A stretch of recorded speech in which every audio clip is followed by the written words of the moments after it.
We're now going to take a look at some of Magnus Carlsen's 5 best moments from Chess.com's previous online competitions.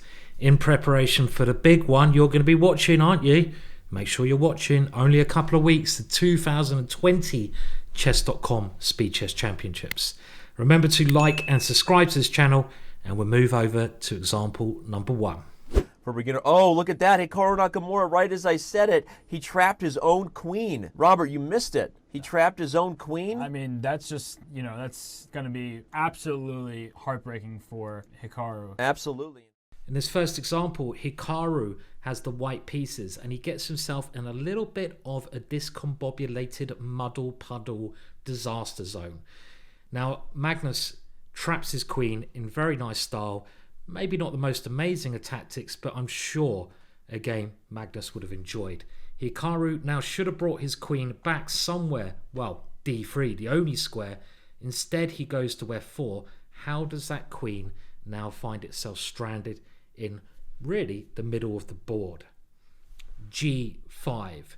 This move traps the queen and Hikaru resigned immediately. It's very peculiar to get a queen trapped like that, but if the queen tries to run away to f3, bishop g4 make sure it has no other escape route. So a nice little simple victory for Carlsen. We're starting easy. They're going to get a little more difficult. And let's move on to the next one now. Yeah. Okay. He's doing it. And I guess his idea is after king f2, bishop c4, he's actually threatening mate with queen takes e3, queen takes e3. And no, this is just over. This is just like a wipeout in round one. One thing that makes these top players stand out is their tactical ability and their vision, their ability to see tactics instantaneously, bang, like a lightning bolt. Us mere mortals just cannot keep up with them. In this game, Wesley So has just played f4, but this allows a winning combination. Can you see the combination, which comprises of many small parts? First of all, Magnus plays bishop d4. You should always look for the most challenging move, a move that's going to put your opponent on the back foot. This is attacking the e-pawn. That pawn cannot capture the bishop because the rook is on pretty. Maybe Wesley thought he was okay after rook to e1, but now comes the second stage. Bishop takes e3 check. Rook takes e3, and now one more capture on e3, and here comes the next stage of the tactic, queen d4. And really, when playing this whole idea with bishop d4, you needed to be able to see up to this moment and even one more move deeper. This rook is in what we can call an eternal pin. It can't move because the king will be in check. And if black is simply allowed to play rook takes e3, it's curtains time. So king f2 is the only option, but now bishop takes c4, the final move. The queen is attacked on b3, and wherever the queen moves to, queen takes e3 will win the game. And again, it's just this vision that we all need to improve in our own chess, but these guys, they are just so quick, so fast, hence making them the champions that they are. And you're right, back in that critical moment, we saw that Magnus, his sixth sense or whatever, he played this move d7, everybody, right when GRISCHUK didn't have much time. You can see on the analysis board, and that's what got Sasha to take f6, and the f7 check is coming, right? Yeah. Rook e7 check, king d8, f7, game over. And already Magnus does what he does best. He just swindled his way to a victory based mainly on the fact that GRISCHUK didn't have enough time to solve the issues, to solve the landmine of tricks that Magnus laid out.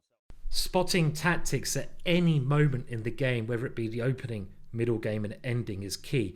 It's all good and fair getting a good position in the ending, but if you miss the win, you might miss your opportunity. Here we see Magnus with the white pieces playing against GRISCHUK, the chess gangster, the OG of the chessboard. How did now Magnus use a little series of moves to force the win of a piece or queening of the pawn? The first move is pretty obvious, but can you see the next steps? Well, he first plays f6, threatening just to slam that pawn all the way into f8.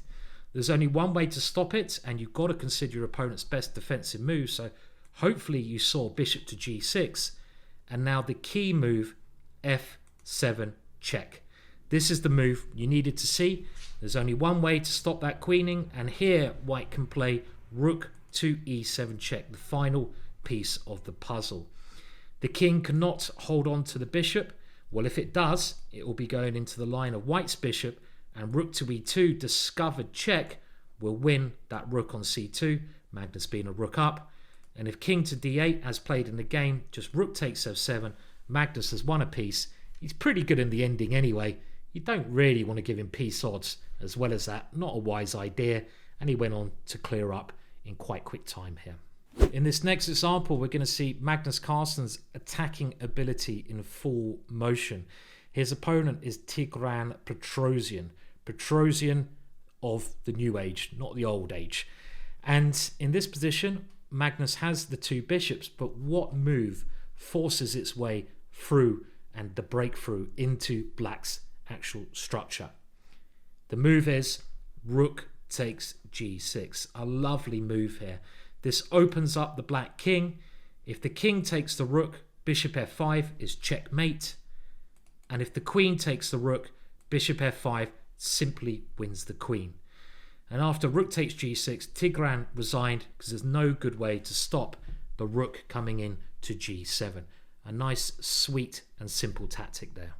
In this next one, Tigran Petrosian is again on the receiving end of some punishment, not for the first time in his life. But it's this attack which comes from nowhere which makes this very special. We have what looks like kind of a long ending, but what move did Magnus now play, spotting an opportunity which many other players would not have seen? Knight takes g5. Does this lose a piece? No, it draws the black king into a really bad position. For example, now black played knight to f8, but clearly here black's just lost the pawn.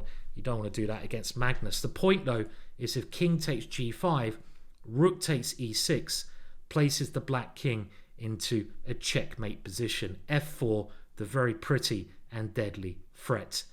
And the only way to stop this would be knight f6, but after f4 and something like g5 to continue, the piece is won back with an easily winning game. Magnus there demonstrating some beautiful tactical vision in, I suppose what you could say, some nice crisp and simple tactics. Will he become 2020 Chess.com Speed Chess Champion?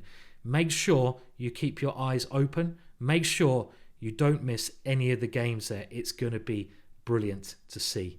I'm not sure who can beat Magnus, but if there is one person, you'd have to bet on Hikaru. Well, we're going to have to wait and see what you guys reckon. Do like and subscribe to this video, and hopefully I'll be back again soon with more.